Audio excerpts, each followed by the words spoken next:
ಭಾರತೀಯ ವೈದ್ಯಕೀಯ ಸಂಘ ಉಡುಪಿ ಕರಾವಳಿ ಘಟಕ ಮತ್ತು ನಮ್ಮ ಉಡುಪಿ ಚಾನೆಲ್ ಪ್ರಸ್ತುತಪಡಿಸುವಂತಹ ಆರೋಗ್ಯ ವಾಹಿನಿ ಕಾರ್ಯಕ್ರಮಕ್ಕೆ ತಮಗೆಲ್ಲರಿಗೂ ಸ್ವಾಗತವನ್ನು ಕೋರ್ತಾ ಇದ್ದೇನೆ. ಇಂದು ನಮ್ಮ ಜೊತೆಗೆ ಡಾಕ್ಟರ್ ರಂಜಿತಾ ಶೆಟ್ಟಿ ಅವರು ಇದ್ದಾರೆ. ಇವರು additional professor department of community medicine, ಅದಲ್ಲದೆ coordinator center for community oncology, KMC Manipal. ವೀಕ್ಷಕರೇ, ಕ್ಯಾನ್ಸರ್ ಅಂತ ಹೇಳಿದ ತಕ್ಷಣ ನಮ್ಮ ಮನಸ್ಸಿನಲ್ಲಿ ಒಂದು ರೀತಿಯಾದಂಥ ಭಯ ಮೂಡುವುದು ಸಹಜ. ಆದರೆ ಪ್ರತಿಯೊಂದು ಸಮಸ್ಯೆಗೂ ಕೂಡ ಪರಿಹಾರ ಇದ್ದೇ ಇದೆ. ಯಾಕೆ ಈ ಮಾತನ್ನು ಹೇಳ್ತಾ ಇದ್ದೇನೆ ಅಂತ ಹೇಳಿದ್ರೆ, ಕ್ಯಾನ್ಸರ್ ಬಗ್ಗೆ ಇವತ್ತು ನಮಗೆ ಒಂದಷ್ಟು ಮಾಹಿತಿಯನ್ನು ನೀಡಲಿಕ್ಕೆ ಡಾಕ್ಟರ್ ನಮ್ಮ ಜೊತೆಗೆ ಇದ್ದಾರೆ.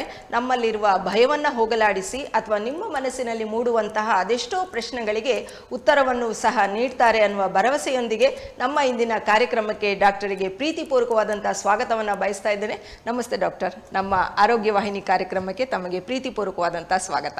ನಮಸ್ತೆ ರಶ್ಮಿ ಅವರೇ. ಡಾಕ್ಟರ್, ಈಗ ಕ್ಯಾನ್ಸರ್ ಅಂತ ಹೇಳಿದ್ರೆ ಏನು ಅಂತ ಮೊದಲನೇದಾಗಿ ನಮ್ಮ ವೀಕ್ಷಕರಿಗೆ.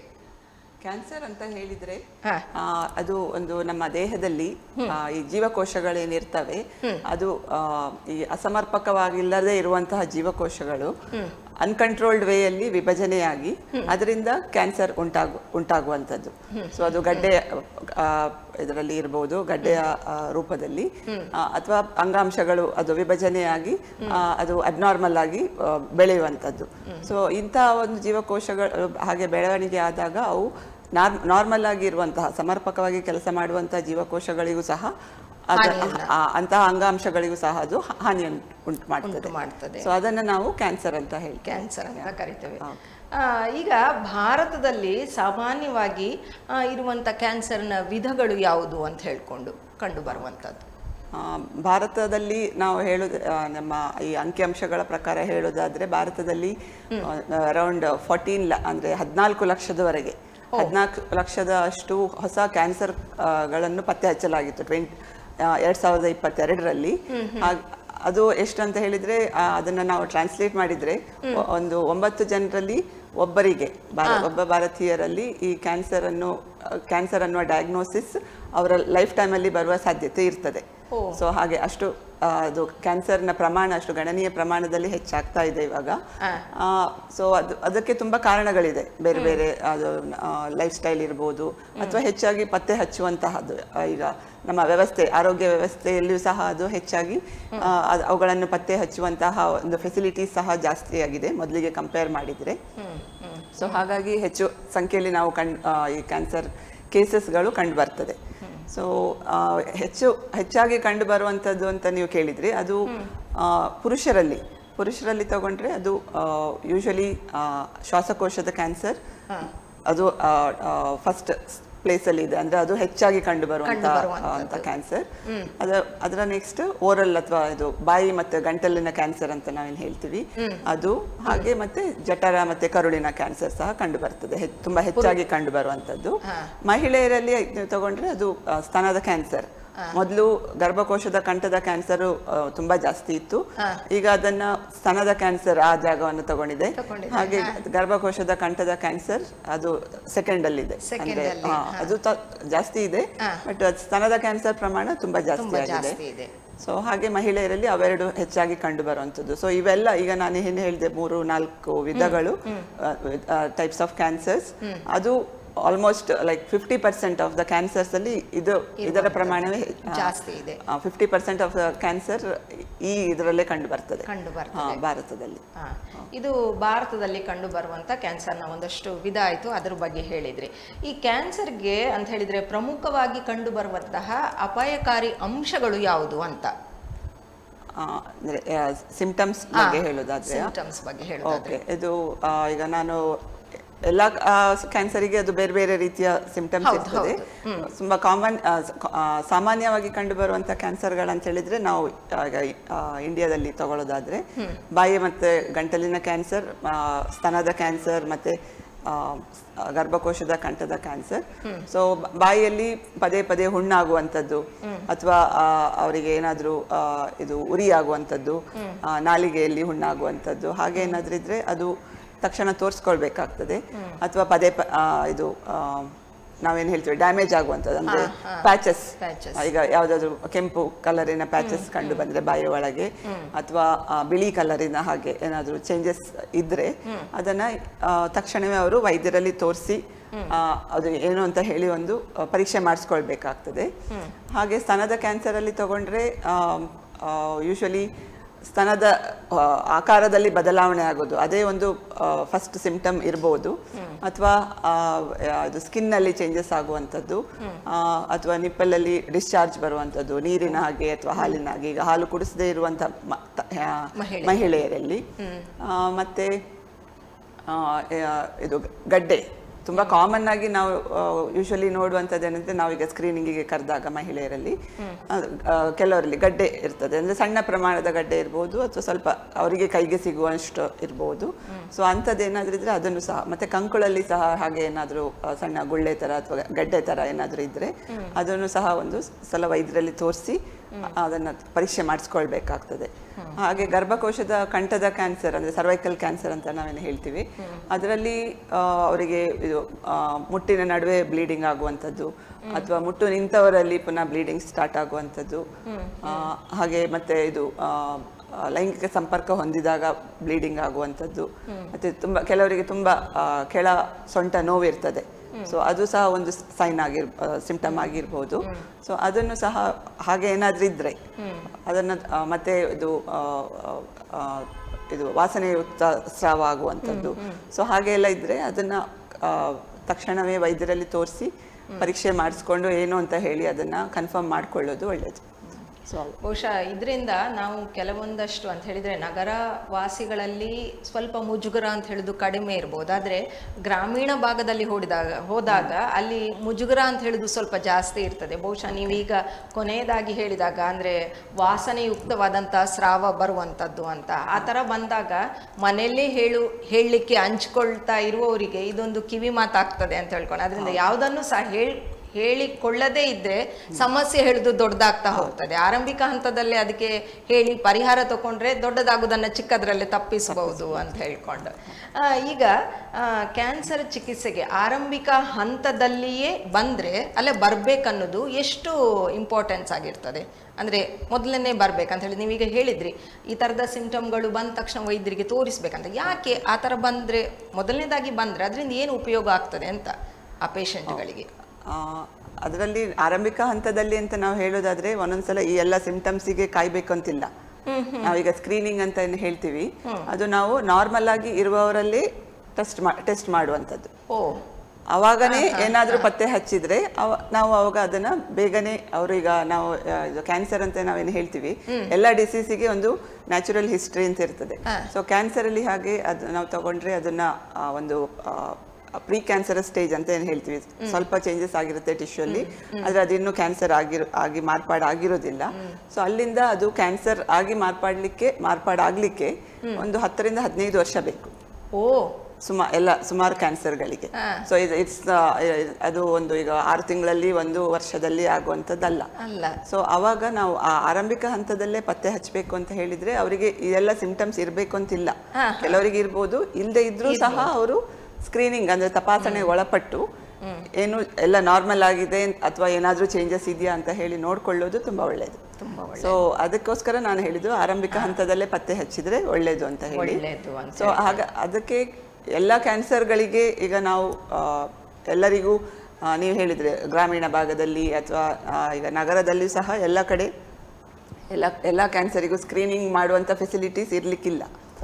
ಸೊ ಹಾಗಾಗಿ ಈ ಬಾಯಿಯ ಮತ್ತು ಗಂಟಲ ಕ್ಯಾನ್ಸರ್, ಸ್ತನದ ಕ್ಯಾನ್ಸರ್ ಅಥವಾ ಗರ್ಭಕೋಶದ ಕಂಠದ ಕ್ಯಾನ್ಸರ್ ಏನಿದೆ, ಈ ಮೂರನ್ನ ನಾವು actually majority of the cancer case burden ಇದೆ ಇಂಡಿಯಾದಲ್ಲಿ, ಅದರಲ್ಲಿ ಈ ಮೂರದ್ದು ಪಾತ್ರ ತುಂಬಾ ದೊಡ್ಡದು. It's almost around 40 to 45%. So ಹಾಗಾಗಿ ಇವು 3 ಸೈಟ್ಸ್, ಈ 3 ಲೊಕೇಶನ್ ಏನಿದೆ ಅದು ವೈದ್ಯರಿಗೆ ತುಂಬಾ ಈಸಿಯಾಗಿ ಆಕ್ಸೆಸ್ ಆಗುವಂತಹ ಜಾಗಗಳು.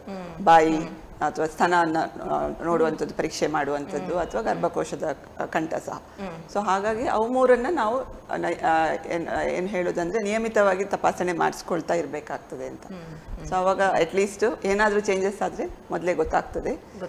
ಅವಾಗ ಬೇಗನೆ ಅದಕ್ಕೆ ಚಿಕಿತ್ಸೆಯನ್ನು ಒದಗಿಸ್ಬೋದು. ಹಾಗೆ ಅದನ್ನು ತುಂಬಾ ಜನ ಹಾಗೆ ಬಂದವರು ಅದನ್ನು ಗುಣಪಡಿಸಿಕೊಂಡು ಸಹ ಹೋಗಿದ್ದಾರೆ. ಸೊ ಅದು ಸಹ ಸಾಧ್ಯತೆ ಇರ್ತದೆ. ಹೌದು. ಅಂತ ಹೇಳಿದ್ರೆ ಯಾವಾಗ್ಲೂ ಒಮ್ಮೆ ಅದನ್ನ ನಾವು ಪರೀಕ್ಷಿಸಿಕೊಳ್ಳುವಂಥದ್ದು ಬಾರದೆ ಇರುವ ಹಾಗೆ ತಡೆಗಟ್ಟಲಿಕ್ಕೂ ಸಹ ಒಂದು ದಾರಿ ಆಗ್ತದೆ ಅಂತ ಹೇಳ್ಕೊಂಡು. ಈಗ ಸಿಂಪ್ಟಮ್ಸ್ ಬಂದ ಕೂಡಲೇ ನಾವು ವೈದ್ಯರ ಹತ್ರ ಹೋಗಿ ತೋರಿಸ್ಕೊಳ್ಬೇಕು ಅಂತ ಹೇಳ್ತೀವಲ್ವಾ, ಅದು ಅರ್ಲಿ ಡಿಟೆಕ್ಷನ್ ಅಂತ ಹೇಳ್ತೀವಿ. ಅಂದ್ರೆ ಬೇಗನೆ ಪತ್ತೆ ಹಚ್ಚುವಂಥದ್ದು. ಇದು ಸ್ಕ್ರೀನಿಂಗ್ ಅಂತ ಏನು ಹೇಳ್ತೀವಿ ನಾವು, ಅದು ನಾರ್ಮಲ್ ಆಗಿ ಇರುವಂತ ಇಂಡಿವಿಜುವಲ್ಸೇ ಅವರಲ್ಲಿ ಅವೇರ್ನೆಸ್ ಇರಬೇಕು. ಓಕೆ, ಈಗ 30 ವರ್ಷ ಆದ್ಮೇಲೆ ಯೂಶಲಿ ನಾವು ಹೇಳ್ತೇವೆ 30 ವರ್ಷ ಆದ್ಮೇಲೆ ಈ ಎಲ್ಲ ಕ್ರಾನಿಕ್ ಡಿಸೀಸಸ್ ಅಂತ, ಅಂದ್ರೆ ಈಗ BP ಇರ್ಬೋದು ಅಥವಾ ಡಯಾಬಿಟೀಸ್, ಹಾಗೆ ಇದು ಕ್ಯಾನ್ಸರ್ ಸಹ ಅವರು ತಪಾಸಣೆಗೆ ಒಳಪಟ್ಟು ಈ 3 ಕಾಮನ್ ಕ್ಯಾನ್ಸರ್ಸ್ ಏನಿದೆ ಅದಕ್ಕೆ ಒಳಪಟ್ಟು ಅದರ ಬಗ್ಗೆ ಅದನ್ನ ಇಲ್ಲ ಅಥವಾ ಇದೆ ಅಂತ ಏನಾದ್ರೂ ಚೇಂಜಸ್ ಇದೆಯಾ ಅಂತ ಹೇಳಿ ಪರೀಕ್ಷೆ ಮಾಡಿಸ್ಕೊಳ್ಳೋದು ಒಳ್ಳೇದು. ಹೌದು. ಈಗ ನಾವು ಹೇಳ್ತೇವೆ, ನೀವು ಹೇಳಿದ್ರಿ 30 ವರ್ಷ ಹೇಳಿದ್ರಿ, ಈಗ ನಾವು ಸಾಮಾನ್ಯವಾಗಿ ಹೇಳ್ತೇವೆ 40 ವರ್ಷ ಆದ್ಮೇಲೆ ಒಮ್ಮೆ ಫುಲ್ ಬಾಡಿ ಚೆಕಪ್ ಮಾಡಿಸ್ಬೇಕು, ಏನುಂಟು ಏನಿಲ್ಲ ಅಂತ ಹೇಳ್ಕೊಂಡು. ಅದೇ ರೀತಿಯಲ್ಲಿ ಕ್ಯಾನ್ಸರ್ ಬಗ್ಗೆ ಕೂಡ ಈ ಸ್ಕ್ರೀನಿಂಗ್ ಮಾಡ್ಕೊಳ್ಳುವಂಥದ್ದು ಬಹಳ ಮುಖ್ಯ ಅಂತ ಹೇಳ್ತೀರಿ. ಬಹುಶಃ ಈ ವಿಚಾರವಾಗಿ ಯಾರು ಕೂಡ ಅಂದ್ರೆ ಫುಲ್ ಬಾಡಿ ಚೆಕಪ್ ಹೇಳಿದ್ರೆ ನೀವು ಹೇಳಿದಾಗೆ ಬೇರೆ ಬೇರೆ ಅಂಗಗಳ ಪರೀಕ್ಷೆ ಮಾಡುವ ಜೊತೆಗೆ ಇದನ್ನು ಕೂಡ ಮಾಡ್ಕೊಳ್ಳಿ ಅನ್ನೋದೊಂದು ಒಳ್ಳೆಯ ಸಂದೇಶ, ಒಳ್ಳೆಯ ಉತ್ತಮ ವಿಚಾರವನ್ನು ನಮ್ಮ ವೀಕ್ಷಕರಿಗೆ ಹೇಳಿದ್ರಿ. ಯಾಕೆ ಹೇಳಿದ್ರೆ ಇದನ್ನ ಅಂದ್ರೆ ಕ್ಯಾನ್ಸರ್ ಹೇಳಿದ್ರೆ ಬಂದ ಮೇಲೆ ಡಾಕ್ಟರ್ ಹತ್ರ ಹೋಗುವವರ ಸಂಖ್ಯೆ ಜಾಸ್ತಿ ಬಿಟ್ರೆ ಈ ಸ್ಕ್ರೀನಿಂಗ್ ಮಾಡ್ಕೊಂಡು ಅಂತ ಹೇಳಿದ್ದು ನೀವು ಹೇಳಿದಾಗೆ ಬಹಳ ಬೆರಳೆಣಿಕೆ ಎಷ್ಟು ಜನ ಇರ್ಬೋದು ಕಾಣ್ತದೆ. ಅದರಿಂದ ಅದನ್ನು ಕೂಡ ಮಾಡಿಸ್ಕೊಳ್ಳಿ ಅಂತ ಹೇಳ್ತಾ ಮುಂದೆ ಇನ್ನೊಂದು ಪ್ರಶ್ನೆ ಹತ್ರ ಹೋಗುವ ಡಾಕ್ಟ್ರೆ.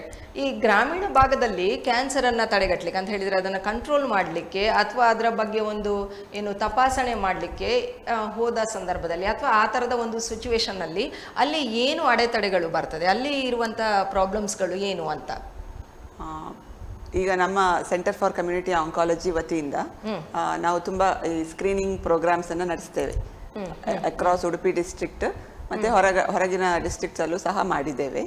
ಸೊ ಅದು ಯೂಶಲಿ ನಾವು ಫೋಕಸ್ ಮಾಡೋದು ಅಂಡರ್ ಸರ್ವ್ಡ್ ಪಾಪ್ಯುಲೇಷನ್, ಅಂದ್ರೆ ಎಲ್ಲಿ ಹೆಲ್ತ್ ಫೆಸಿಲಿಟೀಸ್ ಜಾಸ್ತಿ ಇರೋದಿಲ್ಲ ಅವರಿಗೆ ಅಂತಲ್ಲಿ ನಾವು ಈ ರೀತಿ ಸ್ಕ್ರೀನಿಂಗ್ ಮಾಡಿಸಿ ಮಹಿಳೆಯರಿಗೆ ಬರ್ಲಿಕ್ಕೆ ಹೇಳಿ ಅವರಿಗೆ ಈ ಕ್ಯಾನ್ಸರಿನ ಬಗ್ಗೆ ಮಾಹಿತಿ ಕೊಟ್ಟು ಅದರ ರಿಸ್ಕ್ ಫ್ಯಾಕ್ಟರ್ಸ್ ಅಂದ್ರೆ ಯಾವುದೆಲ್ಲ ಕಾರಣಗಳಿಂದ ಕ್ಯಾನ್ಸರ್ ಬರ್ಬೋದು, ಸ್ತನ ಕ್ಯಾನ್ಸರ್ ಅಥವಾ ಗರ್ಭಕೋಶದ ಕಂಠದ ಕ್ಯಾನ್ಸರ್ ಅಥವಾ ಓರಲ್ ಕ್ಯಾನ್ಸರ್, ಹಾಗೆ ಮತ್ತೆ ಅವರನ್ನ ಸ್ಕ್ರೀನಿಂಗಿಗೆ ಒಳಪಡಿಸ್ತೀವಿ 30 ವರ್ಷದ ಮೇಲ್ಪಟ್ಟವರಲ್ಲಿ.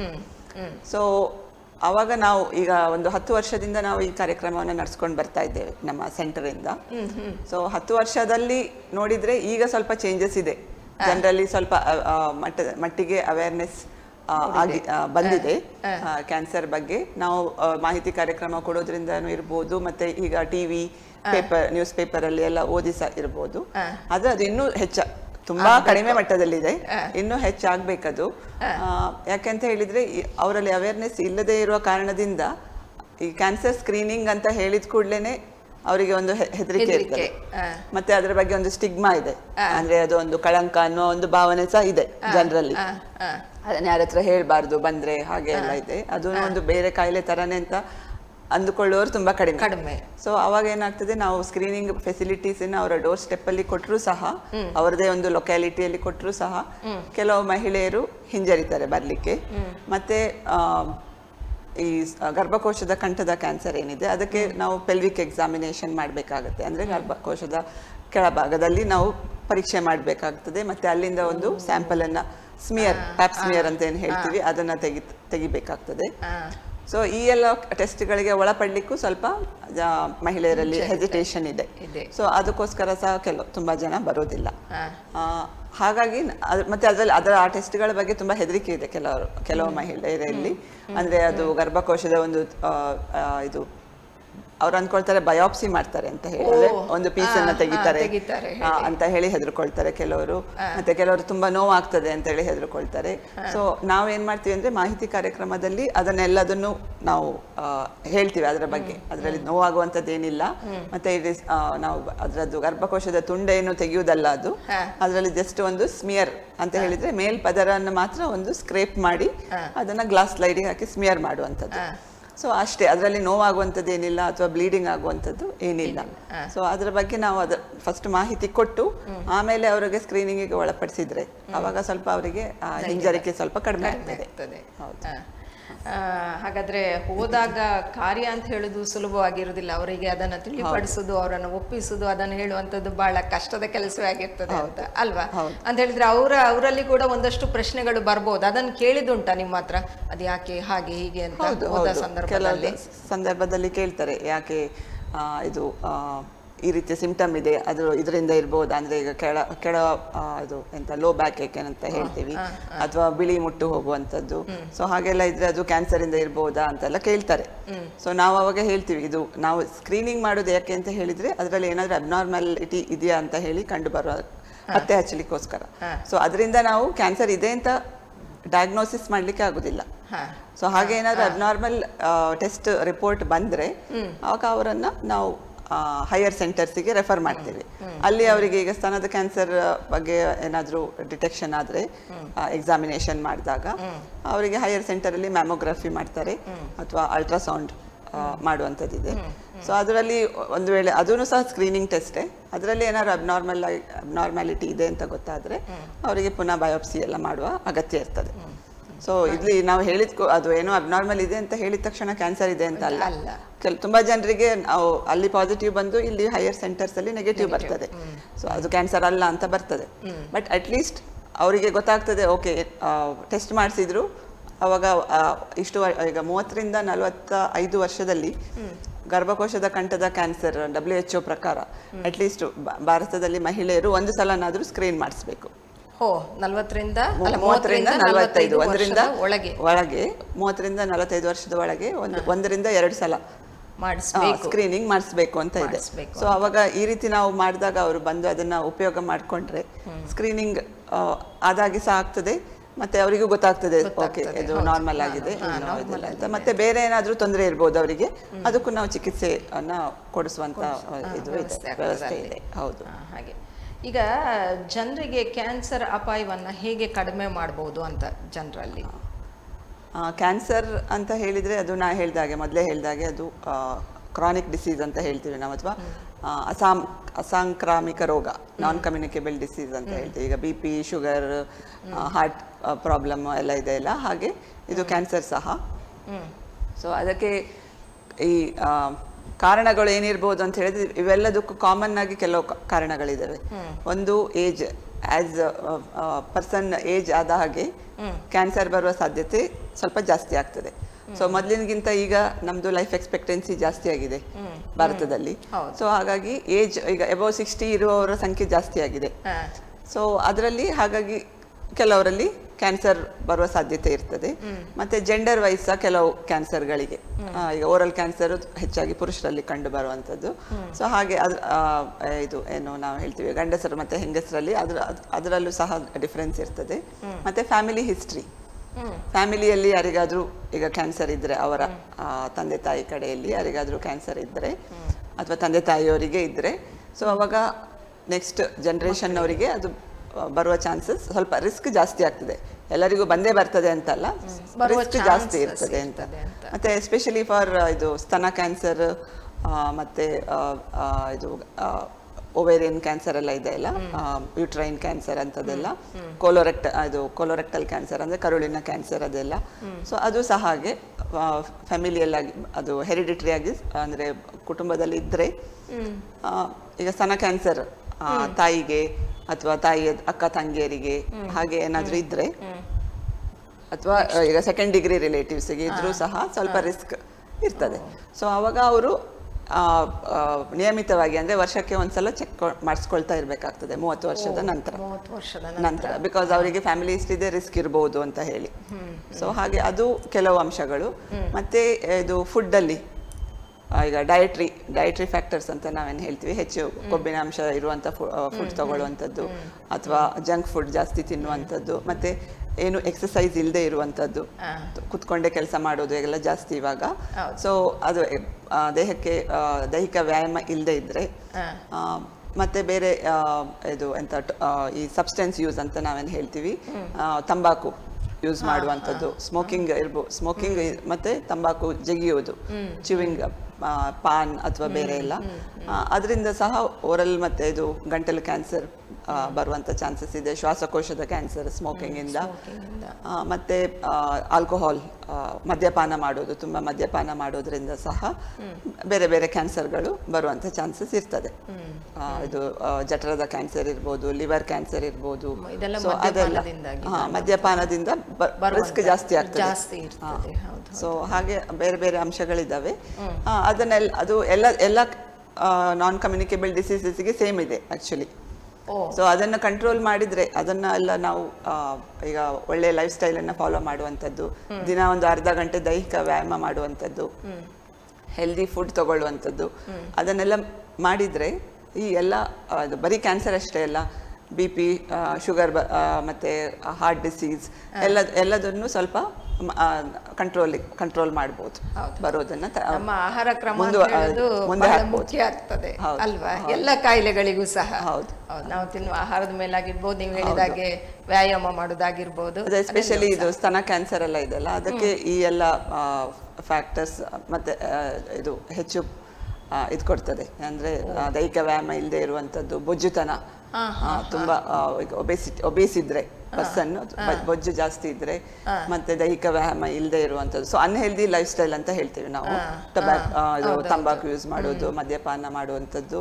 ಸೊ ಅದೆಲ್ಲದ್ರಿಂದ ಇದು ಸ್ತನ ಕ್ಯಾನ್ಸರ್ ರಿಸ್ಕ್ ಜಾಸ್ತಿ ಆಗ್ತದೆ. ಸೊ ಯೂಶಲಿ ಈಗ ನಾವು ನೋಡ್ತಾ ಇದ್ವಲ್ಲ ಕೇಸಸ್ ಜಾಸ್ತಿ ಆಗೋದು, ಅದು ಮೋಸ್ಟ್ಲಿ ಲೈಫ್ ಸ್ಟೈಲ್ ರಿಲೇಟೆಡ್.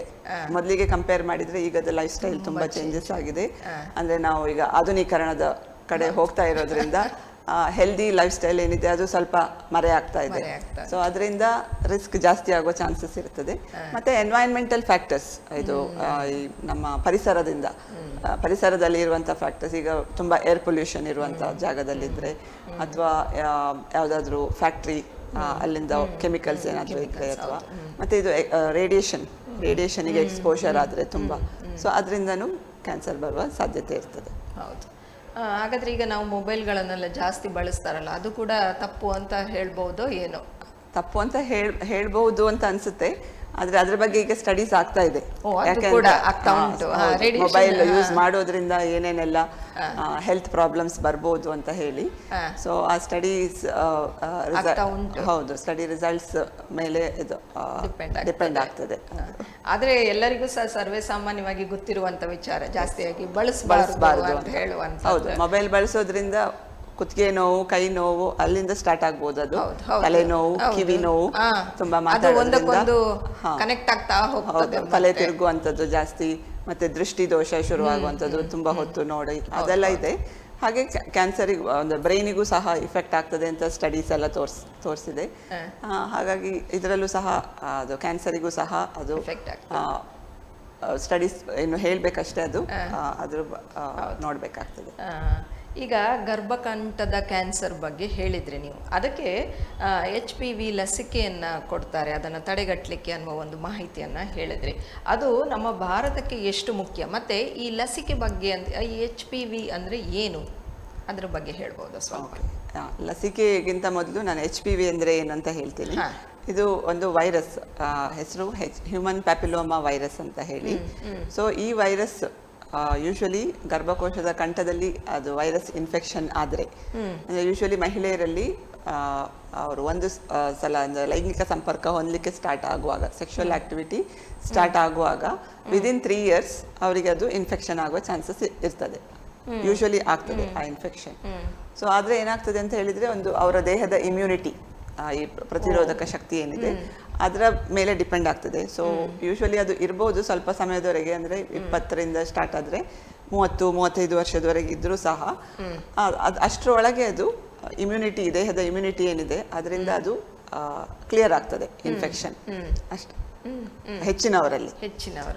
ಇನ್ನು ಕೆಲವರಲ್ಲಿ ಆ ಇಮ್ಯುನಿಟಿ ಕಡಿಮೆ ಇರೋದ್ರಿಂದ ಇರ್ಬೋದು. ಯೂಶಲಿ ಇದು HIV ಪಾಸಿಟಿವ್ ಇರ್ತಾರಲ್ಲ, ಅವರಲ್ಲಿ ಇಮ್ಯುನಿಟಿ ಕಡಿಮೆ ಇರ್ತದೆ.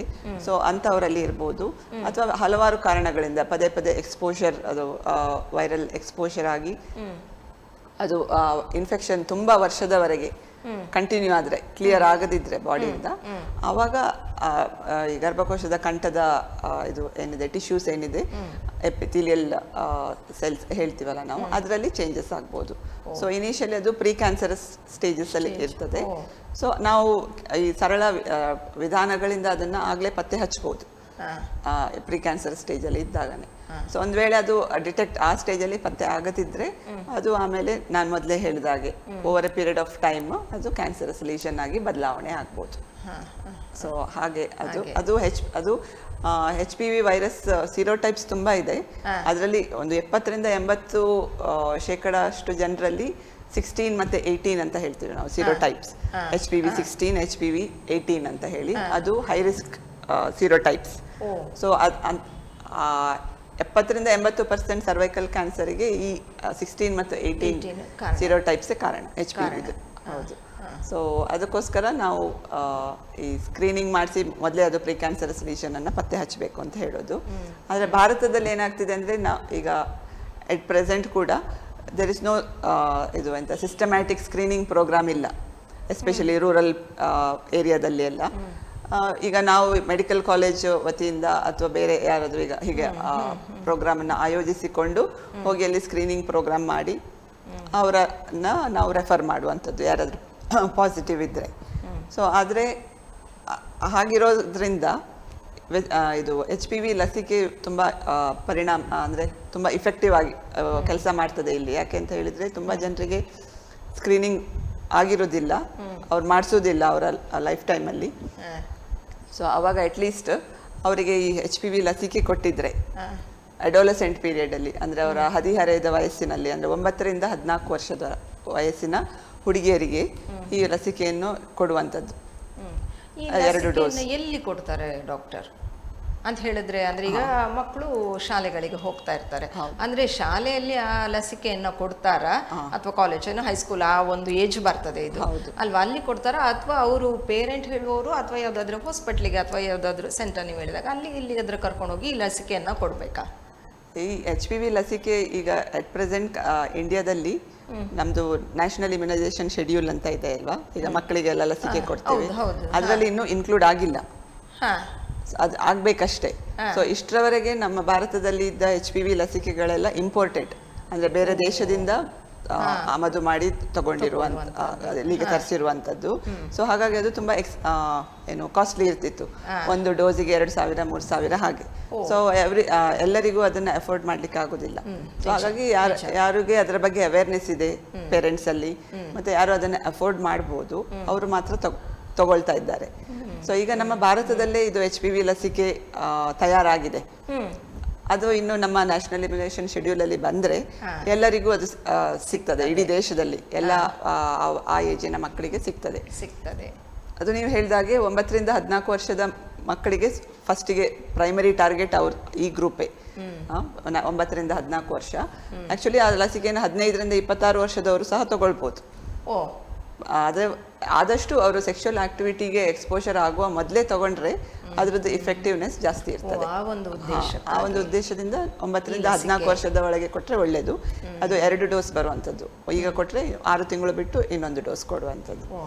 ಸೊ ಅದನ್ನ ಈಗ ನಾವು ಇಮ್ಯುನೈಸೇಷನ್ ಶೆಡ್ಯೂಲ್ ಅಲ್ಲಿ ಇನ್ಕ್ಲೂಡ್ ಮಾಡಿದ್ರೆ ಯೂಶುವಲಿ ಅದನ್ನ ಸ್ಕೂಲ್ ಬೇಸ್ಡ್ ಕ್ಯಾಂಪೇನ್ ಆಗಿನೇ ಮಾಡಬೇಕಾಗ್ತದೆ. ಯಾಕಂದ್ರೆ ಎಲ್ಲ ಮಕ್ಕಳು ಸ್ಕೂಲಲ್ಲಿ ಇರ್ತಾರೆ ಆ ಏಜಿನಲ್ಲಿ. ಸೊ ಅವಾಗ ಅದನ್ನ ಹಾಗೆ ಸ್ಕೂಲ್ ಬೇಸ್ಡ್ ಕ್ಯಾಂಪೇನ್ ಆಗಿನೇ ಮಾಡಬೇಕಾಗ್ತದೆ. ಮತ್ತೆ ಒಂದ್ ವೇಳೆ ಸ್ಕೂಲ್ ಡ್ರಾಪ್ ಔಟ್ಸ್ ಇದ್ರೆ ಅವರಿಗೆ ಮಾತ್ರ ಹೊರಗಡೆ, ಅಂದ್ರೆ ಪ್ರೈಮರಿ ಹೆಲ್ತ್ ಸೆಂಟರ್ ಹಾಗೆ ಎಲ್ಲ ಅಲ್ಲಿ ಮಾಡ್ಬೋದು. ಭಾರತೀಯ ವೈದ್ಯಕೀಯ ಸಂಘ ಕರಾವಳಿ ಉಡುಪಿ ಘಟಕ ಮತ್ತು ನಮ್ಮ ಉಡುಪಿ ವಾಹಿನಿ ಪ್ರಸ್ತುತಪಡಿಸುವಂತಹ ಆರೋಗ್ಯ ವಾಹಿನಿ ಕಾರ್ಯಕ್ರಮದಲ್ಲಿ ಒಂದು ಸಣ್ಣ ವಿರಾಮವನ್ನ ತೆಗೆದುಕೊಳ್ತಾ ಇದ್ದೇನೆ.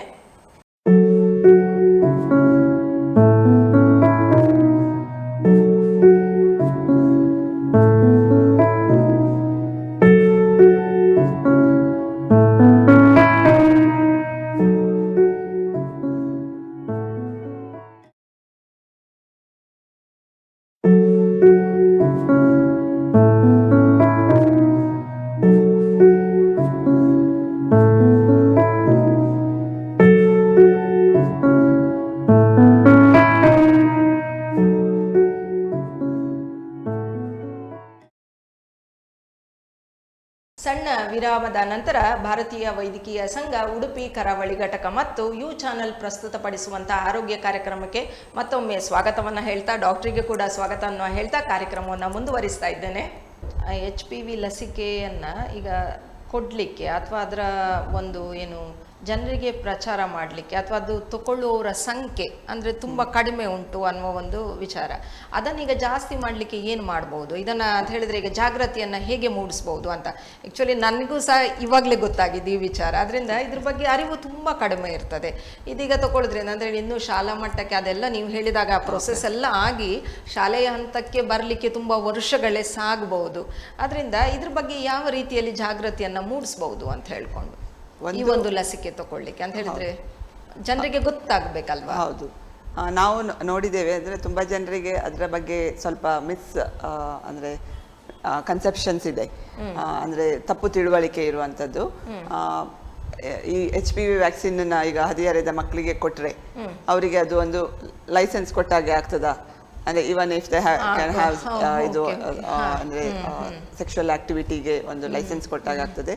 ಸೊ ಹಾಗಾಗಿ ಅದನ್ನ ಕೊಡಿಸಬಾರ್ದು, ಅದು ಸರಿಯಲ್ಲ ಕೊಡಿಸುವಂಥದ್ದು ಅದನ್ನು ಅಂತ ತುಂಬ ತಂದೆ ತಾಯಿಯಲ್ಲಿ ಕೆಲವರಲ್ಲಿ ಇದೆ ಮಿಸ್ಕನ್ಸೆಪ್ಷನ್. ಮತ್ತೆ ಇದು ಈ ವೈದ್ಯಕೀಯ ಅಂದರೆ ಹೆಲ್ತ್ ಕೇರ್ ಪ್ರೊಫೆಷನಲ್ಸ್ ಅಲ್ಲೂ ಸ್ವಲ್ಪ ಕೆಲವರಿಗೆ ಅದರಲ್ಲಿ HPV ವ್ಯಾಕ್ಸಿನ್ ಬಗ್ಗೆ ಹೆಸಿಟೇಷನ್ ಇದೆ ಕೊಡ್ಲಿಕ್ಕೆ, ಅಂದ್ರೆ ಅದರಲ್ಲಿ ಏನಾದರೂ ತೊಂದರೆ ಆಗ್ಬೋದು ಹಾಗೆ ಅಂತೇಳಿ. ಮತ್ತೆ ಜನರಲ್ಲಿ ಸಹ ಕೆಲವರಲ್ಲಿ ತಪ್ಪು ತಿಳುವಳಿಕೆ ಇದೆ, ಅದರಿಂದ ಇದು ಬಂಜೆತನ ಬರ್ಬೋದು ಹಾಗೆ ಅಂತ. ಆದ್ರೆ ನೀವು ಸೈಡ್ ಎಫೆಕ್ಟ್ಸ್ ಆಗ್ತದೆ ಅಂತ ಹೇಳಿ, ಆದ್ರೆ ಅದು ಎಲ್ಲ ಸ್ಟಡಿ ಹಂತ ಹಂತವಾಗಿ ಮಾಡಿನೇ ಇಲ್ಲಿವರೆಗೆ ಬಂದಿರುವಂಥದ್ದು. ವ್ಯಾಕ್ಸಿನ್ ಈಗ ತಯಾರಾಗಿ ಲೈಸೆನ್ಸ್ ಆಗಿ ಹೊರಗೆ ಬಂದಿರುವಂಥದ್ದು. ಸೊ ಅದರಲ್ಲಿ ಸಾವಿರಾರು ಜನರಿಗೆ ಹಾಗೆ ನಾವು ವ್ಯಾಕ್ಸಿನ್ ಕೊಟ್ಟು ಅವರನ್ನ ಕಂಪ್ಲೀಟ್ಲಿ ಅವರನ್ನ ಫಾಲೋ ಅಪ್ ಮಾಡಿ ಎಲ್ಲ ನೋಡಿ ಯಾವುದೇ ರೀತಿಯ ಸೈಡ್ ಎಫೆಕ್ಟ್ಸ್ ಇಲ್ಲ ಅಂತ ಹೇಳಿ ಕನ್ಫರ್ಮ್ ಆದ್ಮೇಲೆ ಅದಕ್ಕೆ ಲೈಸೆನ್ಸ್ ಕೊಡುವಂಥದ್ದು. ಈಗ ಎಲ್ಲ ಅಭಿವೃದ್ಧಿ ಹೊಂದಿದ ದೇಶಗಳಲ್ಲೆಲ್ಲ HPV ವ್ಯಾಕ್ಸಿನ್ ಅದನ್ನ ರೆಗ್ಯುಲರ್ ಆಗಿ ಕೊಡ್ತಾ ಇದ್ದಾರೆ. ಸೊ ಇಲ್ಲಿ ಇಂಡಿಯಾದಲ್ಲಿ ಇನ್ನು ಸ್ಟಾರ್ಟ್ ಮಾಡ್ಬೇಕಷ್ಟೇ. ಈಗ ಅದು ಹೊರಗಡೆ ಸಿಗುವಂಥದ್ದನ್ನ ಕೆಲವರು ತಗೊಂಡು ಕೊಡಿಸ್ತಾರೆ ಅಷ್ಟೇ. ಆದ್ರೆ ರೆಗ್ಯುಲರ್ ಆಗಿ ಎಲ್ಲರಿಗೂ ಅವೈಲೇಬಲ್ ಆಗ್ಲಿಕ್ಕೆ ಅದು ನ್ಯಾಷನಲ್ ಇಮ್ಯುನೈಸೇಷನ್ ಶೆಡ್ಯೂಲ್ ಅಲ್ಲಿ ಬರಬೇಕು. ಸೊ ಹಾಗಾಗಿ ನಾವು ಅದರ ಬಗ್ಗೆ ತಂದೆ ತಾಯರಲ್ಲಿ ಜಾಗೃತಿ ಮೂಡಿಸೋದು ತುಂಬಾ ಮುಖ್ಯ. ಈಗ ನಾನೇನು ಹೇಳಿದೆ, ಸ್ಕೂಲ್ ಬೇಸ್ಡ್ ಕ್ಯಾಂಪೇನ್. ಸೊ ಅವಾಗ ಶಿಕ್ಷಕರಿಗೂ ಸಹ ಅದರ ಬಗ್ಗೆ ಮಾಹಿತಿ ಕೊಡಬೇಕಾಗ್ತದೆ, ಅದರ ಬಗ್ಗೆ ಅರಿವು ಮೂಡಿಸ್ಬೇಕಾಗ್ತದೆ. ಹಾಗೆ ಪೋಷಕರಲ್ಲೂ ಸಹ ಅದರ ಬಗ್ಗೆ ಅರಿವು ಮೂಡಿಸ್ಬೇಕಾಗ್ತದೆ. ಮತ್ತೆ ನಮ್ಮ ಹೆಲ್ತ್ ಕೇರ್ ಪ್ರೊಫೆಷನಲ್ಸ್ ಏನಿದ್ದಾರೆ, ವೈದ್ಯರಿರ್ಬೋದು ಅಥವಾ ನರ್ಸ್ ಸಿಬ್ಬಂದಿಗಳಿರ್ಬೋದು, ಅದರ ಇಂಜೆಕ್ಷನ್ ಕೊಡುವಂಥವ್ರು, ಸೊ ಅವರೆಲ್ಲರಿಗೂ ಟ್ರೈನಿಂಗ್ ಮತ್ತೆ ಅದರ ಬಗ್ಗೆ ಮಾಹಿತಿ ಅರಿವು ಮೂಡಿಸಿನೇ ಆಮೇಲೆ ಆ ಪ್ರೋಗ್ರಾಮ್ ಅನ್ನ ಲಾಂಚ್ ಮಾಡಬೇಕಾಗ್ತದೆ. ಇಲ್ದಿದ್ರೆ ಅದರದ್ದು ಅಕ್ಸೆಪ್ಟಬಿಲಿಟಿ ಏನಿದೆ, ಅಕ್ಸೆಪ್ಟೆನ್ಸ್ ಕಮ್ಯುನಿಟಿಯಲ್ಲಿ ಎಫೆಕ್ಟ್ ಆಗ್ಬೋದು ಹಾಗೆ ಸಡನ್ ಆಗಿ ಇದು ಮಾಡ್ಲಿಕ್ಕೆ ಶುರು ಮಾಡಿ. ಸೊ ಅದಕ್ಕೋಸ್ಕರ ಮಾಹಿತಿ ಅರಿವು ಮೂಡಿಸಿ ಆಮೇಲೆ ಮಾಡುವಂಥದ್ದು ಒಳ್ಳೆಯದು. ಹೌದು, ನಾವು ಒಂದಷ್ಟು ವಿಚಾರವನ್ನು ಡಾಕ್ಟರ್ ಜೊತೆಗೆ ತಿಳ್ಕೊಂಡ್ವಿ. ಬಹುಶಃ ನಮಗೆ ತಿಳಿಯದ ಅದೆಷ್ಟೋ ವಿಚಾರಗಳಿದ್ವು. ಬಹುಶಃ ನಾವು ಕೂಡ ಎಚ್ಚೆತ್ತುಕೊಳ್ಳುವಂತಹ ಅದೆಷ್ಟೋ ವಿಚಾರವನ್ನು ಹೇಳಿದರು. ಸ್ಕ್ರೀನಿಂಗ್ ಮಾಡಿಕೊಳ್ಳುವ ಬಗ್ಗೆ ಆಗಿರ್ಬೋದು ಅಥವಾ HPV ಲಸಿಕೆ ಬಗ್ಗೆ ಆಗಿರ್ಬೋದು, ಎಲ್ಲವನ್ನು ಕೂಡ ನಮಗೆ ತಿಳಿಯುವ ಹಾಗೆ ವಿವರವಾಗಿ ತುಂಬ ಚಂದವಾಗಿ ಡಾಕ್ಟರ್ ಹೇಳಿದರು. ಇನ್ನೂ ಒಂದಷ್ಟು ಪ್ರಶ್ನೆಗಳನ್ನು ಕೇಳ್ತಾ ಹೋಗುವ, ಪ್ರಶ್ನೆಗಳು ಬೆಳೀತಾ ಹೋಗ್ತದೆ, ಉತ್ತರವನ್ನು ಡಾಕ್ಟರ್ ಹೇಳ್ತಾ ಇದ್ದಾರೆ ನಮಗೆ. ಡಾಕ್ಟ್ರೇ, ಮುಂದಿನ ಪ್ರಶ್ನೆಗೆ ಅಂತ ಹೇಳಿದ್ರೆ ಮುಂದಿನ ಒಂದು ಸಮಸ್ಯೆ ಪ್ರಶ್ನೆ ಏನು ಅಂತ ಹೋದರೆ, ಈಗ ಭಾರತದಲ್ಲಿ ಕ್ಯಾನ್ಸರನ್ನು ಕಡಿಮೆ ಮಾಡಲಿಕ್ಕೆ ಸಮುದಾಯ ಡಾಕ್ಟರ್ಗಳಾಗಿರ್ಬೋದು, ಸಾರ್ವಜನಿಕ ಆರೋಗ್ಯ ಕೇಂದ್ರಗಳಾಗಿರ್ಬೋದು, ಅದು ಯಾವ ರೀತಿಯಾದಂಥ ಪಾತ್ರವನ್ನು ಅಂದರೆ ರೋಲನ್ನು ಪ್ಲೇ ಮಾಡ್ತದೆ ಅಂತ ಹೇಳ್ಕೊಂಡು. ಓಕೆ, ಭಾರತದಲ್ಲಿ ಆ್ಯಕ್ಚುಲಿ ಸಮುದಾಯ ಆರೋಗ್ಯ ಕೇಂದ್ರಗಳು ಅಥವಾ ಗ್ರಾಮೀಣ ವಿಭಾಗದಲ್ಲಿ, ಗ್ರಾಮೀಣ ಪ್ರದೇಶದಲ್ಲಿ ಎಲ್ಲ ಪ್ರಾಥಮಿಕ ಆರೋಗ್ಯ ಕೇಂದ್ರಗಳು ಏನಿದ್ದಾವೆ ಅಲ್ಲಿ ಎಲ್ಲ ನಾವು ಆ್ಯಕ್ಚುಲಿ ಈ ಸ್ಕ್ರೀನಿಂಗ್ ಕ್ಯಾನ್ಸರ್ ಸ್ಕ್ರೀನಿಂಗ್ ಪ್ರೋಗ್ರಾಮನ್ನ ರೆಗ್ಯುಲರ್ ಆಗಿ ಮಾಡಿದರೆ ಅಥವಾ ಅವರಿಗೆ ಜನರಲ್ಲಿ ಅದರ ಬಗ್ಗೆ ಮಾಹಿತಿ ಅರಿವನ್ನು ಮೂಡಿಸ್ಲಿಕ್ಕೆ ಮಾಹಿತಿ ಕಾರ್ಯಕ್ರಮವನ್ನು ರೆಗ್ಯುಲರ್ ಆಗಿ ಮಾಡ್ತಾ ಇದ್ರೆ ಜನರಲ್ಲಿ ಸ್ಲೋಲಿ ಅವೇರ್ನೆಸ್ ಬಿಲ್ಡಪ್ ಆಗ್ತದೆ. ಆಗ ಅವರು ನಾವೀಗ ಸ್ಕ್ರೀನಿಂಗ್ ಸರ್ವಿಸಸ್ ಏನು ಕೊಡ್ತೀವಿ ಗ್ರಾಮೀಣ ಪ್ರದೇಶದಲ್ಲಿ ಅದನ್ನ ಅವರು ಅಕ್ಸೆಪ್ಟ್ ಮಾಡ್ತಾರೆ, ಧೈರ್ಯವಾಗಿ ತಗೊಳ್ತಾರೆ. ಇಲ್ದಿದ್ರೆ ಏನಾಗ್ತದೆ ಅಂದ್ರೆ ಸರ್ವಿಸ್ ಕೊಟ್ಟರು ಸಹ ತುಂಬಾ ಜನ ಅದನ್ನ ತಗೊಳ್ಳಿಕ್ಕೆ ಹಿಂಜರಿತಾರೆ. ಮತ್ತೆ ತುಂಬಾ ಜನರಿಗೆ ಅದರ ಬಗ್ಗೆ ಅವೇರ್ನೆಸ್ ಇರೋದಿಲ್ಲ. ಸೊ ನಾವೆಲ್ಲ ಸರಿ ಇದೀವಲ್ಲ, ನಮ್ಗೇನು ತೊಂದರೆ ಇಲ್ಲ, ನಾವ್ಯಾಕೆ ಹೋಗಿ ಮಾಡಿಸ್ಬೇಕು, ಅದು ಏನಾದ್ರೂ ತೊಂದರೆ ಇದ್ರೆ ಹೋಗಿ ಮಾಡಿಸ್ಬೇಕು ಟೆಸ್ಟ್ ಎಲ್ಲ ಅಂತ ಅನ್ಕೊಳ್ತಾರೆ. ಸೊ ಆ ರೀತಿಯ ಒಂದು ಇದನ್ನ ನಾವು ಕಡಿಮೆ ಮಾಡ್ಬೋದು, ಮಿಸ್ಕನ್ಸೆಪ್ಷನ್ಸ್ ಏನಿದೆ, ತಪ್ಪು ತಿಳುವಳಿಕೆ ಜನರಲ್ಲಿ. ಸೊ ಹಾಗೆ ಮತ್ತೆ ಈ ರೀತಿ ಈಗ ಪಬ್ಲಿಕ್ ಪ್ರೈವೇಟ್ ಪಾರ್ಟ್ನರ್ಶಿಪ್ ಅಂತ ನಾವೇನು ಹೇಳ್ತೀವಿ, ಈಗ ನಮ್ಮಲ್ಲಿ ಸಹ ನಾವು ಈ ಕಾರ್ಯಕ್ರಮಗಳನ್ನೆಲ್ಲ ಬೇರೆ ಬೇರೆ ಕಡೆ ಹಮ್ಮಿಕೊಳ್ಳುವಾಗ ನಾವು ಜಿಲ್ಲಾ ಆರೋಗ್ಯ ವಿಭಾಗ ಇದೆ ಅಲ್ವಾ, ಅವರ ಸಹಯೋಗದೊಂದಿಗೆ ಮೋಸ್ಟ್ಲಿ ಎಲ್ಲ ಕಡೆ ನಾವು ಆರ್ಗನೈಸ್ ಮಾಡುವಂಥದ್ದು. ಮತ್ತೆ ಬೇರೆ ಬೇರೆ NGOs ಏನಿದ್ದಾರೆ, ನಮ್ಮ IMA ಉಡುಪಿ ಕರಾವಳಿ ಅವರೊಟ್ಟಿಗೂ ಸಹ ನಾವು ಹಲವಾರು ಈ ಥರ ಕಾರ್ಯಕ್ರಮಗಳನ್ನು ಹಮ್ಮಿಕೊಂಡಿದ್ದೇವೆ. ಸೊ ಎಲ್ಲ ಜೊತೆಗೂಡಿ ಮಾಡಿದ್ರೆ ಸ್ವಲ್ಪ ಅದರದ್ದು ಇಫೆಕ್ಟಿವ್ನೆಸ್ ಜಾಸ್ತಿ ಇರ್ತದೆ, ಮತ್ತೆ ಸಸ್ಟೈನೇಬಿಲಿಟಿನೂ ಜಾಸ್ತಿ ಇರ್ತದೆ. ನಾನು ಒಂದೇ ಸಲ ಮಾಡೋದಲ್ಲ, ಅದನ್ನು ಕಂಟಿನ್ಯೂ ಮಾಡ್ಕೊಂಡು ಹೋಗಬೇಕು. ಸೊ ಹಾಗಾಗಿ ಅದು ಅಲ್ಲಿ ಅದು ಆ ಒಂದು ಕೊಲಾಬ್ರೇಷನ್ ಏನಿದೆ ಅದು ತುಂಬ ಮುಖ್ಯ ಪಾತ್ರ ವಹಿಸ್ತದೆ. ಸೊ ಅದೊಂದು. ಮತ್ತೆ ನಾವು ಕಮ್ಯುನಿಟಿ ಲೆವೆಲಲ್ಲಿ, ಈಗ ನಾವು ಕಮ್ಯುನಿಟಿ ಸೆಟ್ ಇದು ಗ್ರಾಮೀಣ ಪ್ರದೇಶಕ್ಕೆ ಹೋದಾಗ ಅಲ್ಲಿ ಅವರಿಗೆ ಜನರಿಗೆ ಮೇನ್ಲಿ ಈ 3 cancer, oral cancer, breast cancer ಮತ್ತು ಸರ್ವೈಕಲ್ ಕ್ಯಾನ್ಸರ್ ಬಗ್ಗೆ ಅವರಿಗೆ ಅರಿವು ಮೂಡಿಸುವಂಥ ಕಾರ್ಯಕ್ರಮ ಇರ್ತದೆ. ಮತ್ತು ನಾವಲ್ಲಿ ಅವರಿಗೆ ಮಹಿಳೆಯರಿಗೆ ನಾನು ಸ್ತನ ಪರೀಕ್ಷೆಯನ್ನು ಹೇಳಿದೆ, ಅವರಿಗೆ ಸೆಲ್ಫ್ ಎಕ್ಸಾಮಿನೇಷನ್ ಅದು ತುಂಬ ಮುಖ್ಯ ಪಾತ್ರ ವಹಿಸ್ತದೆ ಏನಾದರೂ ಬೇಗನೆ ಡಿಟೆಕ್ಟ್ ಮಾಡಲಿಕ್ಕೆ. ಸೊ ಹಾಗಾಗಿ ಅವರಿಗೆ ಅದರ ಬಗ್ಗೆ ಸಹ ನಾವು ಟ್ರೈನಿಂಗ್ ಕೊಡ್ತೇವೆ. ಸೊ ನಮ್ಮಲ್ಲಿ ಇದು ಮಾಡೆಲ್ಸ್ ಎಲ್ಲ ಇರ್ತದೆ, ಅದರಲ್ಲಿ ಕೆಲವು ಆ ರೀತಿ ಗಡ್ಡೆ ಇರುವಂಥದ್ದು ಮತ್ತೆ ಗಡ್ಡೆ ಇಲ್ಲದೆ ಇರುವಂಥದ್ದು, ಹಾಗೆ ಮತ್ತೆ ಕಂಕುಳಲ್ಲಿ ಗಡ್ಡೆ ಇದ್ರೆ ಹೇಗೆ ಇರ್ತದೆ ಆ ರೀತಿದ್ದೆಲ್ಲ ಮಾಡೆಲ್ಸ್ ಇದೆ. ಸೊ ನಮ್ಮ ಟೀಮ್ನವರು ಅದನ್ನು ತಗೊಂಡು ಹೋಗಿ ಅಲ್ಲಿ ಅವರಿಗೆ ಅದರ ಬಗ್ಗೆ ಸಹ ಮಾಹಿತಿ ಕೊಡ್ತಾರೆ. ಅವರು ನೋಡ್ಬೋದು ಹೇಗೆ ಅದನ್ನು ಪ್ರತಿ ತಿಂಗಳಿಗೆ ಒಂದ್ಸಲ ಸೆಲ್ಫ್ ಎಕ್ಸಾಮಿನೇಷನ್ ಮಾಡ್ಕೊಳ್ಬೇಕು ಅಂತ ಹೇಳ್ತಾರೆ, ಅಂದರೆ ಸ್ವಯಂ ಸ್ತನ ಪರೀಕ್ಷೆ ಅವ್ರ ಮನೆಯಲ್ಲೇ ಮಾಡ್ಕೋಬಹುದು. ಸೊ ಅದರ ಬಗ್ಗೆ ಸಹ ನಾವು ಮಾಹಿತಿ ಕೊಡಬೇಕಾಗ್ತದೆ, ಯಾಕಂದ್ರೆ ಅದು ತುಂಬಾ ಸರಳ ವಿಧಾನ, ಅವರಿಗೆ ಅದರಲ್ಲಿ ಏನು ಹೆಸಿಟೇಷನ್ ಆಗುವಂಥದ್ದಿಲ್ಲ. ಅವರಿಗೆ ಅದರ ಬಗ್ಗೆ ಹೇಗೆ ಮಾಡಬೇಕು ಅಂತ ಗೊತ್ತಿದ್ರೆ ಮನೆಯಲ್ಲಿ ತಿಂಗಳಿಗೆ ಒಂದ್ಸಲ ಮಾಡ್ಬೋದು.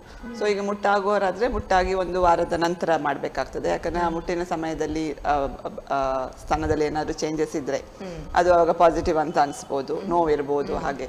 ಸೊ ಅದನ್ನ ತಡಿಲಿಕ್ಕೋಸ್ಕರ 1 ವಾರ ಬಿಟ್ಟು ಅವರು ಟೆಸ್ಟ್ ತಿಂಗಳಿಗೆ ಒಂದ್ಸಲ ಮಾಡ್ಕೊಳ್ಳೋದು. ಮುಟ್ಟು ನಿಂತವರಾದ್ರೆ ತಿಂಗಳಿಗೆ ಅಲ್ಲ ಯಾವ್ದಾದ್ರು ಒಂದು ಡೇ ಫಿಕ್ಸ್ ಮಾಡಿ, ಮೊದಲನೇ ದಿನಾನ, ತಿಂಗಳ ಮೊದಲನೇ ದಿನಾನ, ಲಾಸ್ಟ್ ದಿನಾನ, ಹಾಗೆ ಅವರು ಅದನ್ನು ಸಹ ನಾವು ವಿಡಿಯೋ ಎಲ್ಲ ತೋರಿಸಿ ಅವರಿಗೆ ಮಾಹಿತಿ ಕೊಡ್ತೇವೆ ಹೇಗೆ ಮಾಡೋದು ಬ್ರೆಸ್ಟ್ ಸೆಲ್ಫ್ ಎಕ್ಸಾಮಿನೇಷನ್ ಅಂತ. ಸೊ ಅದನ್ನ ಮಾಡ್ಬೋದು. ಮತ್ತೆ ಗರ್ಭಕೋಶದ ಕಂಠದ ಕ್ಯಾನ್ಸರಿಗೂ ಸಹ ಹಾಗೆ ನಮ್ದು ಪ್ಯಾಪ್ಸ್ಮಿಯರ್ ಇದೆ.